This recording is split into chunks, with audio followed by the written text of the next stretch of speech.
ആദ്യം ഒരു വെറൈറ്റി കരച്ചിൽ കേട്ടിട്ട് വരാം. വെറൈറ്റി എന്ന് വെച്ചാൽ കട്ട വെറൈറ്റി. പറയോ അങ്ങനെ പറഞ്ഞിട്ട് ഡോണ്ട് മേക്ക് കൺഫ്യൂഷൻ. മാത്യു കുഴൽനാടനൊക്കെ എത്ര മാറിക്കഴിഞ്ഞു. ഉന്നയിച്ച ഓരോ ആരോപണങ്ങളിലും സ്വന്തം പാർട്ടിയിൽ നിന്ന് നേതാക്കളിൽ നിന്ന് പോലും പിന്തുണയില്ലാതിരുന്നപ്പോൾ മാധ്യമങ്ങളുടെ പിന്തുണ തേടി ആ പിന്തുണ മൂലം തന്റെ പ്രതിച്ഛായ വർദ്ധിപ്പിച്ച ആളാണ്. ഈ കരച്ചിലിന്റെ പ്രത്യേകത എന്താണെന്ന് മനസ്സിലായോ പ്രേക്ഷകർക്ക്? ഇതാണ് കേരളത്തിലെ മിക്ക മാധ്യമങ്ങളുടെയും രാഷ്ട്ര നിർമ്മാണ പങ്കാളിത്തം. ഏതെങ്കിലും ഒരു രാഷ്ട്രീയ പാർട്ടിയെ അവർ മുന്നോട്ട് വയ്ക്കുന്ന ആശയത്തിൻ്റെ അടിസ്ഥാനത്തിൽ വിമർശിക്കുകയോ ഒപ്പം നിർത്തുകയോ ചെയ്യാം. അത് അതത് മാധ്യമങ്ങളുടെ രാഷ്ട്രീയമായി വ്യാഖ്യാനിക്കുകയും ചെയ്യാം. പക്ഷേ മാധ്യമ പ്രവർത്തകർ പവർ ബ്രോക്കർമാരായി മാറുന്നു എന്ന് തെളിയിച്ചു തരുന്നതാണ് വിനു വിജോണിൻ്റെ കരച്ചിൽ. ആർക്കു വേണ്ടിയാണോ അവർ ഈ പണിയൊക്കെ കാണിച്ചത്, അവർ തന്നെ ചവിട്ടി പുറത്താക്കുമ്പോൾ ഉണ്ടാകുന്ന നീറ്റലുണ്ടല്ലോ, അത് നമുക്കാർക്കും മനസ്സിലാകില്ല. അത് അനുഭവിക്കുന്ന വിനു വിജോണുമാർക്ക് മാത്രമേ മനസ്സിലാകൂ ആ നീറ്റൽ. ഇതുപോലെയുള്ള ചില വെറൈറ്റി കരച്ചിലുകൾ ഉൽപ്പാദിപ്പിച്ച കണ്ണീർ ചാലുകൾ ഒഴുക്കിവിടാനുള്ള കണ്ണീർ പാത വെട്ടിത്തെളിക്കുകയാണ് ഇന്നത്തെ ന്യൂസ് ലാബ്. മാധ്യമങ്ങളെയും മാധ്യമ പ്രവർത്തകരെയും അവർ ചെയ്ത വാർത്തകളുടെയും വിശകലനങ്ങളുടെയും അടിസ്ഥാനത്തിൽ വിലയിരുത്തുന്ന വിമർശന വിധേയമാക്കുന്ന ന്യൂസ് ലാബിൻ്റെ പുതിയ എപ്പിസോഡിലേക്ക് പ്രിയ പ്രേക്ഷകർക്ക് സ്നേഹപൂർവ്വം സ്വാഗതം.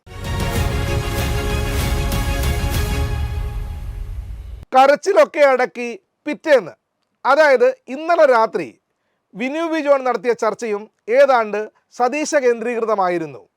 വി ഡി സതീശനെ മുഖ്യമന്ത്രി കസേരയിൽ ഇരുത്താതെ ഒരടി പിന്നോട്ടില്ലെന്ന നിലയിൽ നടന്ന ചർച്ചയിൽ റോയി മാത്യു എന്ന മുതിർന്ന മാധ്യമ പ്രവർത്തകന്റെ കരച്ചിൽ നല്ല രസമായിരുന്നു കേൾക്കാൻ. കഴിഞ്ഞ 5 വർഷം ഈ നാട്ടിലെ പ്രതിപക്ഷത്തെ ഒരുമിപ്പിച്ചു കൊണ്ടുപോയി ടീം UDF എന്ന് പറയുന്ന ഒരു മുദ്രാവാക്യത്തിന് അകത്തേക്ക് നിർത്തിക്കൊണ്ട് കേരളത്തിലെ ജനങ്ങളുടെ പ്രശ്നങ്ങൾ ഏറ്റെടുത്ത് നടത്തിയ ഒരു നേതാവിനെ, അതായത് പ്രതിപക്ഷ നേതാവായ വി ഡി സതീശനെ നിങ്ങൾ ഒറ്റപ്പെടുത്തി ഒറ്റതിരിഞ്ഞ് ആക്രമിക്കുകയാണ്. സതീശൻ ഡൽഹിക്ക് പോകുന്ന ദൃശ്യം ഇടയ്ക്ക് കിട്ടിയ സമയത്ത് തന്നെ PCR നിന്ന് കുത്തിക്കൊടുത്തിട്ടുണ്ട്. അത് വിനു വിവരിക്കുന്നുമുണ്ട്. ഒട്ടും സതീശനിസമില്ലാത്ത ചാനൽ നേരോടെ നിർഭയം നിരന്തരം മുന്നോട്ട്. ന്യൂസ് അവറിൻ്റെ 13-ാം മിനിറ്റിലെ 3-ാം സെക്കൻഡ് മുതൽ 18-ാം മിനിറ്റ് അവസാനിക്കുന്നതിന് തൊട്ടു മുന്നേ വരെ സംസാരിച്ച ദ ഹിന്ദു ദിനപത്രത്തിൻ്റെ resident editor Varghese K George പറഞ്ഞ കാര്യങ്ങൾ എല്ലാ മലയാളിയും കേട്ടിരിക്കേണ്ടതാണ്. കേരളത്തിലെ മാധ്യമ പ്രവർത്തകരുടെയും അന്തിച്ചർച്ചാ വിദഗ്ധരുടെയും സ്റ്റഡി ക്ലാസ് പോലെ അരോചകമായിരുന്നില്ല. പാർലമെന്ററി ജനാധിപത്യത്തിൻ്റെ സൗന്ദര്യവും ചില ഘട്ടങ്ങളിൽ ഉയർന്നു വരാൻ സാധ്യതയുള്ള സങ്കീർണതയും ചൂണ്ടിക്കാണിക്കുന്ന ഒന്നായിരുന്നു അദ്ദേഹത്തിൻ്റെ വാക്കുകൾ. തലയെണ്ണം മാത്രം നോക്കിയാണ് എന്നെനിക്ക് തോന്നുന്നില്ല. അതേസമയം ഭൂരിപക്ഷം നിയമസഭാ കക്ഷിയിലെ ഭൂരിപക്ഷം എന്നുള്ളത് അതിലെ ഒരു പ്രധാനപ്പെട്ട ഘടകമാണ് എന്നുള്ള കാര്യത്തിൽ യാതൊരു സംശയവുമില്ല. കാരണം അങ്ങനെയാണ് ഇന്ത്യയിലെ റെപ്രസെൻറ്റേറ്റീവ് പാർലമെൻ്ററി ഡെമോക്രസി ഡിസൈൻ ചെയ്യപ്പെട്ടിരിക്കുന്നത്. വളരെ പ്രതീക്ഷയോടെ വിനു വിജോൺ അടുത്തതായി സമീപിച്ചത് MN കാരശ്ശേരിയെ ആയിരുന്നു. ആഗ്രഹിച്ച മറുപടി തന്നെ കിട്ടി. UDFിൻ്റെ സേനാനായകനാണ് വി ഡി സതീശൻ എന്നായിരുന്നു കാരശ്ശേരിയുടെ മറുപടി. ഇതിനുശേഷം സംസാരിച്ച ഡോക്ടർ മോഹൻ വർഗീസ് ഉന്നയിച്ചത് VSന് വേണ്ടി പാർട്ടിയെ തിരുത്തിയ ജനക്കൂട്ടത്തെ ചൂണ്ടിക്കാട്ടിയായിരുന്നു.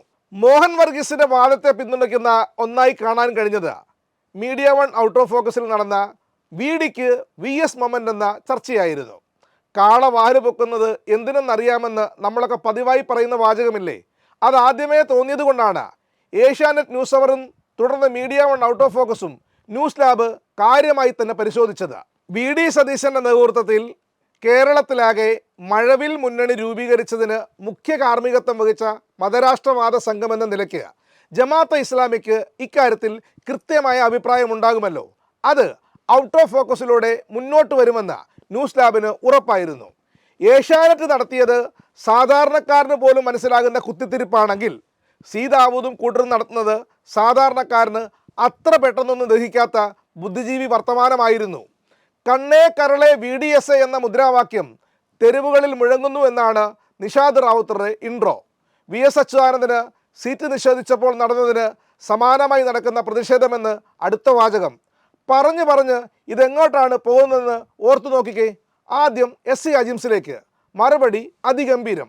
താനൊരു പ്രവചനം നടത്തിയിരുന്നു അത്രേ. അങ്ങനെയാണെന്ന് എനിക്ക് തോന്നുന്നില്ല. ഞാൻ ഇന്നലെ ഇവിടെ വെച്ച് പറഞ്ഞു, ഞാനൊരു പ്രഡിക്ഷൻ നടത്തിയിരുന്നു, വി ഡി സതീശൻ തന്നെയാണ് ആവുക എന്നുള്ളതാണ് എൻ്റെ ഒരു ബോധ്യം എന്ന് പറഞ്ഞത്. പ്രതിഷേധ പ്രകടനങ്ങളും വാഗ്വാദങ്ങളും വമ്പൻ ജയത്തിൻ്റെ ശോഭ കെടുത്തിയെന്ന് മുസ്ലിം ലീഗിനെ ചൂണ്ടിക്കാട്ടി പറയുമ്പോൾ പോലും സതീശനെ ഒന്ന് നുള്ളി നോവിക്കാൻ അജിംസ് തയ്യാറാവുന്നില്ല. എന്തൊരു കെയറിംഗ് ആണ് അജിംസ് ഇത്. കെ സി വേണുഗോപാലിനെയും രമേശ് ചെന്നിത്തലയും കൃത്യമായി റീഹാബിലിറ്റേറ്റ് ചെയ്യപ്പെടും എന്നുള്ളതാണ്. അങ്ങനെ ഒരു വാക്ക് കൊടുത്തുകൊണ്ട് പി ഡി സതീശൻ മുഖ്യമന്ത്രി സ്ഥാനത്തേക്ക് വരുമെന്നാണ് ഞാൻ കരുതുന്നത്. അടുത്ത ഊഴം സാക്ഷാൽ സി ദാവൂദിൻ്റേതായിരുന്നു. കെ സി വേണുഗോപാലിന് പിൻവാങ്ങേണ്ടി വരുമെന്ന ഒരു സാഹചര്യം രൂപപ്പെട്ടു വരുന്നുവെന്ന് തോന്നുന്നുണ്ടോ എന്നായിരുന്നു നിഷാദിൻ്റെ ചോദ്യം. മറുപടി രസകരമായിരുന്നു. കാരണം അത്രയ്ക്കും വി ഡി സതീശനിൽ വിശ്വാസമുണ്ട് ദാവൂദിന്. പിൻവാങ്ങുന്നതാണ് കെ സി വേണുഗോപാലിന് നല്ലത്. അദ്ദേഹത്തിൻ്റെ പൊളിറ്റിക്കൽ കരിയറിന് നല്ലത് അതാണ്. എന്ന് പറഞ്ഞാൽ 2-3 ഘടകങ്ങൾ. ഒന്ന്, 2 ആഴ്ച മുമ്പ് അല്ല, ഒരു മാസം മുമ്പാണ് ഹൈക്കമാൻഡ് തീരുമാനിച്ചത് എം പിമാർ മത്സരിക്കേണ്ടതില്ല. ആരാ തീരുമാനിച്ചത്? ഹൈക്കമാൻഡ്. ഈ കെ സി വേണുഗോപാൽ എന്താണ്? ഹൈക്കമാൻഡാണ്. കെ സി വേണുഗോപാൽ എന്തുകൊണ്ട് മുഖ്യമന്ത്രിയാകരുത് എന്ന് വിശദീകരിക്കുകയാണ് തുടർന്ന് Dawood. Leadership vacuum, popular mandate തുടങ്ങിയ കുറച്ച് കടുപ്പമുള്ള വാക്കുകളിട്ട് തിളപ്പിക്കുകയാണ് ദാവൂദ്. കഴിഞ്ഞ ദിവസം കൂടി ഭാഷാപ്രയോഗത്തിൻ്റെ കാര്യത്തിൽ CPM സംസ്ഥാന സെക്രട്ടറി MV ഗോവിന്ദനെ പരിഹസിച്ച മനുഷ്യനാണെന്ന കാര്യം ദാവൂദ് തന്നെ മറന്നുപോയിരിക്കുന്നു. അമ്മാവന് പിന്നെ അടുപ്പിനുമാകാമല്ലോ. പിന്നെ കാണാൻ കഴിഞ്ഞത് കെ സി വേണുഗോപാലിന് നേർക്കുള്ള നൈസ് ഭീഷണിയാണ്. സതീശിന് വേണ്ടി ജനങ്ങൾ തെരുവിലിറങ്ങിയത് അന്വേഷിക്കട്ടെ, അതിനുള്ള ശേഷിയാണ് നേതൃത്വത്തിന്. അതായത് ഹൈക്കമാൻഡിന് വേണ്ടതെന്ന് വിശദീകരിച്ച് വശം കെടുകയാണ് ദാവൂദ്. സതീശിന് വേണ്ടി ഫ്ലോറിനുള്ളിൽ മുദ്രാവാക്യം വിളി ഉയർന്നില്ല എന്നതാണ് ഔട്ട് ഓഫ് ഫോക്കസിനെ ഏറെ വ്യത്യസ്തമാക്കിയത്. അതിനുള്ള ആർജവം ഉണ്ടായിട്ടും ആഗ്രഹമുണ്ടായിട്ടും അത് അടക്കി പിടിച്ചിരിക്കാൻ ദാവൂദിനും അജിൻസിനും നിഷാദിനുമൊക്കെ എങ്ങനെ കഴിഞ്ഞു എന്നോർക്കുമ്പോൾ ന്യൂസ് ലാബിന് വല്ലാതെ വീർപ്പ് മുട്ടുന്നു. എന്തായാലും കേരളത്തിൻ്റെ മുഖ്യമന്ത്രി ആരാകുമെന്ന കാര്യത്തിൽ ഇന്നും തീരുമാനമായിട്ടില്ല. ദീപാദാസ് മുൻഷിയുടെ നേതൃത്വത്തിൽ നേതാക്കൾ മാധ്യമങ്ങളെ കണ്ടു. അതിനുശേഷം VDയും KCയും RCയും സണ്ണി ജോസഫും മാധ്യമങ്ങളിലൂടെ പറഞ്ഞതാണ് ഇതിലെ ഹൈലൈറ്റ്. ചേരിതിരിഞ്ഞുള്ള പ്രകടനം വേണ്ട, നേതാക്കൾക്കായി ഉയർത്തിയ ബോർഡുകളൊക്കെയും കഴിയുമെങ്കിൽ ഇന്ന് രാത്രി തന്നെ എടുത്തു മാറ്റണം. തുടർന്ന് നേതാക്കൾ പിൻവാങ്ങി. ന്യൂസ് ലാബ് പറഞ്ഞു വന്നത് ഇത്രയേ ഉള്ളൂ. എത്രയെത്ര മണിക്കൂറുകളാണ് ഏഷ്യാനെറ്റും റിപ്പോർട്ടറും 24ഉം മീഡിയ വണ്ണും മനോരമയും മാതൃഭൂമിയും സതീശിന് വേണ്ടി മാറ്റിവെച്ചത്. എന്നിട്ടും കെ സി വേണുഗോപാലോ രമേശ് ചെന്നിത്തലയോ മുഖ്യമന്ത്രിയായാൽ മേൽപ്പറഞ്ഞ ഈ ആവേശ കമ്മിറ്റിക്കാരൊക്കെ സതീശ സേവ തുടരുമോ അതോ നിർത്തുമോ? ഇത് രണ്ടിനുമപ്പുറം ഈ സ്പോൺസർഡ് പ്രോഗ്രാം വീണ്ടും തുടരുമോ? VSൻ്റെ പേരിലായാലും VD സതീശൻ്റെ പേരിലായാലും അരാഷ്ട്രീയ ആൾക്കൂട്ടത്തെ സൃഷ്ടിക്കുന്നതും ആൾക്കൂട്ടനീതി നടപ്പാക്കുന്നതും ജനാധിപത്യ സമൂഹത്തിന് ഒട്ടും ഭൂഷണമല്ല എന്ന കാര്യം പ്രത്യേകം ഓർമ്മപ്പെടുത്തുന്നു. അഭിപ്രായങ്ങളും നിർദ്ദേശങ്ങളും കമൻറ്റ് ബോക്സിൽ പങ്കുവെക്കാം. വിമർശനങ്ങളെ വിനയപൂർവ്വം സ്വാഗതം ചെയ്യുന്നു. ന്യൂസ് ലാബിൻ്റെ ഈ ലക്കം പൂർണ്ണമാകുന്നു. നന്ദി, നമസ്കാരം.